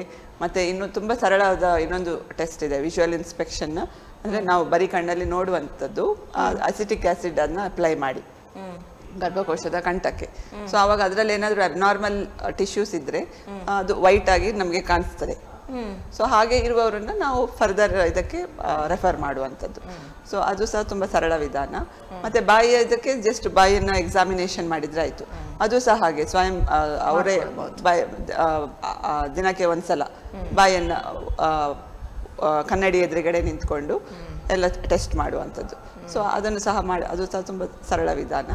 ಅವು 3ರ ಬಗ್ಗೆ ನಾವು ಅರಿವು ಮೂಡಿಸ್ತೇವೆ. ಮತ್ತೆ ಇದೆಲ್ಲ ರಿಸ್ಕ್ ಫ್ಯಾಕ್ಟರ್ಸ್ ಏನಿದೆ ಅದರ ಬಗ್ಗೆ ಸಹ ಮಾಹಿತಿ ಕಾರ್ಯಕ್ರಮದಲ್ಲಿ ಹೇಳಿ ಅವರಿಗೆ ಅದರ ಬಗ್ಗೆ ಹೆಲ್ದಿ ಲೈಫ್ ಸ್ಟೈಲ್ ಅಂದ್ರೆ ಏನು, ತಂಬಾಕಿನಿಂದ ಏನೇನೆಲ್ಲ ತೊಂದರೆ ಆಗ್ಬೋದು, ಮದ್ಯಪಾನದಿಂದ, ಹಾಗೆ ಅದರ ಬಗ್ಗೆ ಸಹ ಎಲ್ಲ ನಾವು ವಿಷಯಗಳನ್ನು ಹೇಳ್ತೇವೆ. ಸೊ ಹಾಗೆ ಎಲ್ಲ ಕಡೆನೂ ಹಾಗೆ ಮಾಡೋದ್ರಿಂದ ಜನರಿಗೆ ಹೆಚ್ಚು ಅವೇರ್ನೆಸ್ ಬರ್ತದೆ. ಸೊ ಹಾಗಾಗಿ ಕಮ್ಯುನಿಟಿ ಫಿಸಿಷಿಯನ್ಸ್ ಮತ್ತೆ ಬೇರೆ ಈಗ ನಮ್ಮ ನಾಟ್ ಓನ್ಲಿ ಡಾಕ್ಟರ್ಸ್, ಈಗ ANMs ಅಂತ ನಾವೇನು ಹೇಳ್ತೀವಿ, ಆಕ್ಸಿಲರಿ ನರ್ಸ್, ಮಿಡ್ ವೈಫ್ಸ್ ಅಥವಾ ನರ್ಸಸ್, ಈಗ ಹೆಲ್ತ್ ಸೆಂಟರ್ ಅಲ್ಲಿ ಇರುವಂತವರು, ಕಮ್ಯುನಿಟಿ ಹೆಲ್ತ್ ಆಫೀಸರ್ಸ್ ಅಂತ ನಾವು ಹೇಳ್ತೀವಿ, ಅವರೆಲ್ಲ ಈಗ ಮನೆ ಮನೆಗೆ ಹೋಗಿ ಎಲ್ಲ ಕಡೆ ಅವರ ಆರೋಗ್ಯ ಮಾಹಿತಿಯನ್ನು ಪಡ್ಕೊಳ್ಳುವಂಥದ್ದು ಜನರಿಂದ. ಮತ್ತೆ ಅವರು ಸಹ ಅದರ ಬಗ್ಗೆ ಮಾಹಿತಿ ಕೊಡ್ತಾರೆ. ಸೊ ಅವರಿಗೂ ಸಹ ಅದರ ಬಗ್ಗೆ ಅರಿವಿದ್ರೆ ಈ ಕ್ಯಾನ್ಸರ್, ಕಾಮನ್ ಕ್ಯಾನ್ಸರ್ಸ್ ಬಗ್ಗೆ ಮನೆ ಮನೆಗೆ ಹೋದಾಗ ಅವರು ಸಹ ಅದರ ವಿಷಯದ ಬಗ್ಗೆ ಹೇಳಿ ಜನರಲ್ಲಿ ಕಮ್ಯುನಿಟಿಯಲ್ಲಿ ಅವೇರ್ನೆಸ್ ಮೂಡಿಸ್ಬೋದು. ಸೊ ಇದು ಬರೀ ಡಾಕ್ಟರ್ಸ್ ಮಾತ್ರ ಮಾಡುವಂಥದ್ದಲ್ಲ, ಈವನ್ ಬೇರೆ ಹೆಲ್ತ್ ಕೇರ್ ಪ್ರೊಫೆಷನಲ್ಸ್ ಬೇರೆ ಎಲ್ಲ ಇವರು ಸಹ ಅದರ ಬಗ್ಗೆ ಅರಿವು ಇದ್ರೆ ಅದರ ಹೆಚ್ಚು ಜನರಲ್ಲಿ ಅದನ್ನ ಅವೇರ್ನೆಸ್ ಮೂಡಿಸ್ಲಿಕ್ಕೆ ಸಾಧ್ಯ. ಹೌದು ಅಂತ. ಆದರೆ ಪ್ರಯತ್ನವನ್ನ ಮಾಡ್ಬೋದು, ಅದನ್ನ ಸದುಪಯೋಗ ಪಡಿಸ್ಕೊಳ್ಳೋದು ಅಲ್ಲಿನ ಜನರಿಗೆ ಬಿಟ್ಟಿರುವಂಥದ್ದು. ಅವರು ಅದನ್ನ ಸರಿಯಾದ ರೀತಿಯಲ್ಲಿ ಬಳಸ್ಕೊಂಡ್ರೆ ಆದಷ್ಟು ಬೇಗ ಅವರು ಎಷ್ಟು ಹೆಲ್ದಿ ಆಗಿದ್ದಾರೆ ಅಥವಾ ಅವರಿಗೆ ಈ ತರದ ಒಂದು ಲಕ್ಷಣಗಳು ಇದೆಯಾ ಇಲ್ವಾ ಅಂತ ನೋಡ್ಕೊಂಡು ನಿರಾಳವಾಗಿ ಮತ್ತೆ ಜೀವನವನ್ನ ಸಾಗಿಸ್ಬೋದು. ಆದ್ರಿಂದ ನಿಮ್ಮಲ್ಲಿಗೆ ಯಾವುದೇ ರೀತಿಯಾದಂಥ ಈ ತರದ ಏನು ಕಾರ್ಯಾಗಾರ ಆಗಿರ್ಬೋದು, ಮಾಹಿತಿ ಆಗಿರ್ಬೋದು, ಬಂದ ಸಂದರ್ಭದಲ್ಲಿ ಅದನ್ನು ಸರಿಯಾಗಿ ಬಳಸ್ಕೊಳ್ಳಿ. ಯಾಕೆ ಹೇಳಿದರೆ ದೊಡ್ಡವರು ಹೇಳ್ತಾರೆ ನಾವು ಸಾಯೋ ತನಕ ಕಲೀಲಿಕ್ಕೆ ಇರ್ತದೆ ಅಂತ ಹೇಳ್ಕೊಂಡು. ಅದರಿಂದ ನಮಗೆ ಕೆಲವೊಂದಷ್ಟು ವಿಚಾರಗಳು ಗೊತ್ತೇ ಇರೋದಿಲ್ಲ. ನಮಗೆ ಏನಲ್ಲದೇ ಇದ್ರೂ ಸಹ ಅಲ್ಲಿ ಹೋಗಿ ಕೂತಾಗ ಒಂದಷ್ಟು ವಿಚಾರಗಳು ನಮಗೆ ಅರಿವಾಗ್ಬೋದು. ಅದರಿಂದ ನಮಗೆ ಕೂಡ ತಪಾಸಣೆ ಮಾಡ್ಕೊಳ್ಬೇಕು ಅನ್ನುವ ಮನಸ್ಸು ಕೂಡ ಬರ್ಬೋದು. ಸುಮ್ಮನೆ ಮನೇಲಿ ಕೂತ್ರೆ ಇದು ಯಾವುದೂ ಆಗ್ಲಿಕ್ಕಿಲ್ಲ. ನಿಮ್ಮಲ್ಲಿಗೆ ಈ ಥರದ ಯಾವುದಾದ್ರೂ ಮಾಹಿತಿಗಳು ಬಂದಾಗ ಅದರ ಸದುಪಯೋಗ ಪಡಿಸ್ಕೊಳ್ಳಿ ಅಂತ ಹೇಳ್ತಾ, ಈ ಕ್ಯಾನ್ಸರ್ ಆರೈಕೆಯಲ್ಲಿ ಮಾನಸಿಕ ಆರೋಗ್ಯ ಅಂತ ಹೇಳೋದು ಅಂದರೆ ನಾವೀಗ ಎಷ್ಟು ಮುಖ್ಯ ಆಗ್ತದೆ ಅಂತ ಹೇಳ್ಕೊಂಡು, ಕ್ಯಾನ್ಸರ್ ಪೇಷಂಟ್ ಆಗಿರ್ಬೋದು, ಅವರ ಜೊತೆಯಲ್ಲಿರುವವರಾಗಿರ್ಬೋದು, ಅವರಿಗೆ ಈ ಮಾನಸಿಕ ಆರೋಗ್ಯ ಅಂತ ಹೇಳೋದು ಎಷ್ಟು ಇಂಪಾರ್ಟೆಂಟ್ ಆಗ್ತದೆ ಅಂತ. ತುಂಬ ಮುಖ್ಯ ಪಾತ್ರ ವಹಿಸ್ತದೆ. ಯಾಕೆಂತ ಹೇಳಿದರೆ ಒಂದು ಸಲ ಕ್ಯಾನ್ಸರ್ ಇದೆ ಅಂತ ಅವರಿಗೆ ಡಯಾಗ್ನೋಸ್ ಆದಮೇಲೆ ನಿಮಗೆ ಗೊತ್ತಿದೆ ಜನರಲಿ ಯಾವ ರೀತಿಯ ಮನಸ್ಥಿತಿ ಇರ್ತದೆ ಅಂತ ಹೇಳಿ. ಈಗ ನಮ್ಮ ಎಲ್ಲ ನೋಡಿದರೆ ನಾವು ಸುತ್ತಮುತ್ತ ಎಲ್ಲ, ಸೊ ಜನರಿಗೆ ಒಂದು ಅದು ಭಯ ಫಸ್ಟ್ ಭಯ ಬರ್ತದೆ. ಮತ್ತೆ ಅವ್ರು ಅನ್ಕೊಳ್ತಾರೆ ಇಲ್ಲ ಇದು ಇಲ್ಲ ಅಂತ, ಇದು ಸುಮ್ಮನೆ ಸರಿ ಬಂದಿಲ್ಲ ರಿಪೋರ್ಟ್ ಅಂತ ಹೇಳಿ, ಅಂದರೆ ನನಗೆ ಏನು ತೊಂದರೆ ಇಲ್ಲ ಅಂತ ಅನ್ಕೊಂಡು, ಅಂದ್ರೆ ಡಿನಯಲ್ ಅಂತ ಹೇಳ್ತೀವಿ ನಾವು, ಅದೇ ಇರ್ಬೋದು. ಅಥವಾ ನನಗೆ ಯಾಕೆ ಬಂತು, ಬೇರೆ ಎಲ್ಲರೂ ಸರಿ ಇದೆ, ನನಗೆ ಯಾಕೆ ಬಂತು ಇದು ಅಂತ, ಹಾಗೆಲ್ಲ ತುಂಬ ಮಾನಸಿಕವಾಗಿ ಉದ್ವೇಗಕ್ಕೆ ಒಳಗಾಗ್ತಾರೆ ಅವರಿಗೆ. ಮತ್ತೆ ಇದು ಅವರು ಡಿಪ್ರೆಷನಿಗೆ ಹೋಗ್ಬೋದು, ಅಥವಾ ತುಂಬ ಆಂಗ್ಸೈಟಿ ಅದೆಲ್ಲ ಬರುವ ಚಾನ್ಸಸ್ ಇರ್ತದೆ. ಅದು ಬರೀ ಕ್ಯಾನ್ಸರ್ ಒಳಗಾದ ರೋಗಿಗೆ ಮಾತ್ರ ಅಲ್ಲ, ಅವರ ಕೇರ್ ಗಿವರ್ಸ್ ಅಂತ ನಾವು ಹೇಳ್ತೀವಿ, ಅವರನ್ನು ಆರೈಕೆ ಮಾಡುವವರು, ಅವರ ಫ್ಯಾಮಿಲಿ, ಸೊ ಎಲ್ಲರೂ ಸ್ವಲ್ಪ ತುಂಬ ಮಾನಸಿಕವಾಗಿ ಅಂದರೆ ಇಮೋಷನಲ್ ಆಗಿ ಅಪ್ಸೆಟ್ ಆಗ್ತಾರೆ. ಆ ಸಂದರ್ಭದಲ್ಲಿ ಅದಕ್ಕೋಸ್ಕರ ಅವರ ಪೇಷಂಟ್ ಮಾತ್ರ ಅಲ್ಲ, ಈವನ್ ಅವರ ಕೇರ್ ಗಿವರ್ಸ್ ಮತ್ತು ಫ್ಯಾಮಿಲಿ ಅವರಿಗೂ ಸಹ ಕೌನ್ಸಿಲಿಂಗ್, ಮಾನಸಿಕ ಆರೋಗ್ಯದ ಬಗ್ಗೆ ಒಂದು ಸಪೋರ್ಟ್ ಬೇಕಾಗ್ತದೆ ಮೇಂಟೈನ್ ಮಾಡಲಿಕ್ಕೆ. ಸೊ ಅದು ಒಂದು ತುಂಬ ಮುಖ್ಯ ಪಾತ್ರ ವಹಿಸ್ತದೆ. ಯಾಕಂದರೆ ಅವರ ಮಾನಸಿಕ ಆರೋಗ್ಯ ಸರಿ ಕಾಪಾಡಿಕೊಳ್ಳದಿದ್ರೆ ಅದು ಅವರ ಟ್ರೀಟ್ಮೆಂಟ್ ಮೇಲೆ ಸಹ ಪರಿಣಾಮ ಬೀರ್ತದೆ. ಯಾಕಂದರೆ ಅವರು ಅದನ್ನು ಪಾಸಿಟಿವ್ ಆಗಿ ತಗೊಳ್ತಾರೆ ಅಥವಾ ನೆಗೆಟಿವ್ ಆಗಿ ಯೋಚನೆ ಮಾಡಲಿಕ್ಕೆ ಶುರು ಮಾಡ್ತಾರೆ, ಅದರ ಮೇಲೆ ಡಿಪೆಂಡ್ ಆಗ್ತದೆ. ಆಮೇಲೆ ಅವರು ಅದನ್ನು ಟ್ರೀಟ್ಮೆಂಟನ್ನು, ಈಗ ಕ್ಯಾನ್ಸರ್ ತಜ್ಞರು ಏನು ಟ್ರೀಟ್ಮೆಂಟ್ ಕೊಡ್ತಾರೆ ಅದನ್ನು ಸರಿಯಾಗಿ ಫಾಲೋ ಮಾಡಲಿಕ್ಕೂ ಸಹ ಅವರ ಮಾನಸಿಕ ಆರೋಗ್ಯ ತುಂಬ ಮುಖ್ಯ ಪಾತ್ರ ವಹಿಸ್ತದೆ. ಇಲ್ಲದಿದ್ರೆ ಅವರು ಕೊಡುವ ಟ್ರೀಟ್ಮೆಂಟ್ ಅನ್ನು ಬೇಡ ಅಂತ ಹೇಳಿ ಮಧ್ಯದಲ್ಲೇ ಬಿಡುವಂಥದ್ದು, ಮತ್ತೆ ಬೇರೆ ಏನಾದರೂ ಆಲ್ಟರ್ನೇಟಿವ್ ಇದಕ್ಕೆ ಹೋಗುವಂಥದ್ದು, ಅದು ಎಲ್ಲ ಜಾಸ್ತಿ ಕಂಡು ಬರ್ತದೆ. ಸೊ ಅದು ಅಡೆರೆನ್ಸ್ ಅಂತ ನಾವು ಹೇಳ್ತೀವಿ, ಟ್ರೀಟ್ಮೆಂಟ್ ಅಡೆರೆನ್ಸ್. ಸೊ ಅಂದರೆ ಟ್ರೀಟ್ಮೆಂಟನ್ನು ಒಪ್ಕೊಳ್ಳುವಂಥದ್ದು ಮತ್ತು ಅದನ್ನು ಪಾಲಿಸುವಂಥದ್ದು. ಸೊ ಅದು ಹೆಚ್ಚಾಗಿ ಮಾನಸಿಕ ಆರೋಗ್ಯವನ್ನು ಅವರು ಮೇಂಟೈನ್ ಮಾಡಿದರೆ, ಮತ್ತು ಅದರ ಬಗ್ಗೆ ಒಂದು ಪಾಸಿಟಿವ್ ಒಪಿನಿಯನ್ ಇರಬೇಕು. ಸೊ ಆವಾಗ ಅವರಲ್ಲಿ ಹೆಚ್ಚಾಗಿ ಅದು ಟ್ರೀಟ್ಮೆಂಟ್ ರೆಸ್ಪಾನ್ಸ್ ಸಹ ಒಳ್ಳೆದಿರ್ತದೆ. ಹೌದು. ಮತ್ತು ಅವರ ಫ್ಯಾಮಿಲಿಗೂ ಸಹ ತುಂಬ ಎಫೆಕ್ಟ್ ಆಗ್ಬೋದು, ಅವರಿಗೂ ಸಹ ಒಂದು ಸಪೋರ್ಟ್ ಬೇಕಾಗ್ತದೆ, ಕೌನ್ಸಿಲಿಂಗ್ ಬೇಕಾಗ್ತದೆ. ಸೊ ಅದು ಸಹ ಆಸ್ಪತ್ರೆಗಳಲ್ಲಿ ಯೂಶಲಿ ಇರ್ತದೆ ಆ ಥರ ಸಪೋರ್ಟ್. ಸೊ ಅದನ್ನು ಬಳಸ್ಕೊಳ್ಳುವುದು ತುಂಬಾ ಮುಖ್ಯವಾಗ್ತದೆ. ಹೌದು ಹೌದು. ಯಾಕೆ ಹೇಳಿದ್ರೆ ಕ್ಯಾನ್ಸರ್ ಅನ್ನುವ ಶಬ್ದ ಕೇಳಿದ್ರೆ ಭಯ ಆಗ್ತದೆ. ಅದರಿಂದ ಆ ರೋಗಿಗಾಗಿರ್ಬೋದು ಅಥವಾ ಅವರ ಕುಟುಂಬದವರಿಗಾಗಿರ್ಬೋದು ಸ್ವಾಭಾವಿಕವಾಗಿ ಭಯ ಆಗ್ತದೆ. ಅದಕ್ಕೆ ಮಾನಸಿಕ ಆರೋಗ್ಯವನ್ನ ಕಾಪಾಡಿಕೊಳ್ಳೋದು ಬಹಳ ಮುಖ್ಯ ಅಂತ ಹೇಳ್ತೀರಿ. ಇನ್ನು ಫೆಬ್ರವರಿ 4 ವಿಶ್ವ ಕ್ಯಾನ್ಸರ್ ದಿನ. ಈ ದಿನ ಯಾಕೆ ಬೇಕು ಡಾಕ್ಟರ್? ವಿಶ್ವ ಕ್ಯಾನ್ಸರ್ ದಿನ ಅಂತ ಹೇಳಿ ನಾವು ಫೆಬ್ರವರಿ 4 ಇದು ಇಂಟರ್ನ್ಯಾಷನಲ್ ಡೇ, ಅಂದರೆ ಅಂತಾರಾಷ್ಟ್ರೀಯ ವಿಶ್ವ ಕ್ಯಾನ್ಸರ್ ದಿನ. ಇದನ್ನು ಯಾಕೆ ಮಾಡಿರೋದು ಅಂತ ಹೇಳಿದರೆ, ಆ ದಿನ ಅಂದರೆ ಆ ಒಂದು ದಿನದ ಅಂದರೆ ಒಂದು ವಾರ ಹಿಂದೆ ಮುಂದೆ ಹಾಗೆ ಆ ತಿಂಗಳಲ್ಲಿ ಸಹ ನಾವು ಹೆಚ್ಚು ಕಾರ್ಯಕ್ರಮಗಳನ್ನು ಹಮ್ಮಿಕೊಳ್ತೇವೆ ಕ್ಯಾನ್ಸರ್ ಬಗ್ಗೆ ಅರಿವು ಮೂಡಿಸ್ಲಿಕ್ಕೆ ಜನರಲ್ಲಿ. ಮತ್ತೆ ಕ್ಯಾನ್ಸರ್ ಬಗ್ಗೆ ಇದು ಪ್ರಿವೆನ್ಷನ್, ಹೇಗೆ ಪ್ರಿವೆನ್ಷನ್ ಮಾಡುವಂಥದ್ದು ಅಥವಾ ಬೇಗನೆ ಪತ್ತೆ ಹಚ್ಚಲಿಕ್ಕೆ ಯಾವ್ಯಾವ ರೀತಿಯ ಸೌಲಭ್ಯ ಇದೆ, ಮತ್ತೆ ಟ್ರೀಟ್ಮೆಂಟ್ ಎಲ್ಲ ಹೇಗೆ ಯಾವ ರೀತಿ ಇದೆ ಅಂತ ಹೇಳಿ ಜನರಲ್ಲಿ ಅರಿವು ಮೂಡಿಸ್ಲಿಕ್ಕೆ, ಹಾಗೆ ವೈದ್ಯಕೀಯ ರಂಗದಲ್ಲಿ ಇರುವವರಿಗೂ ಸಹ ಅದರ ಬಗ್ಗೆ ಹೆಚ್ಚಿನ ಮಾಹಿತಿ ಕೊಡ್ಲಿಕ್ಕೋಸ್ಕರ.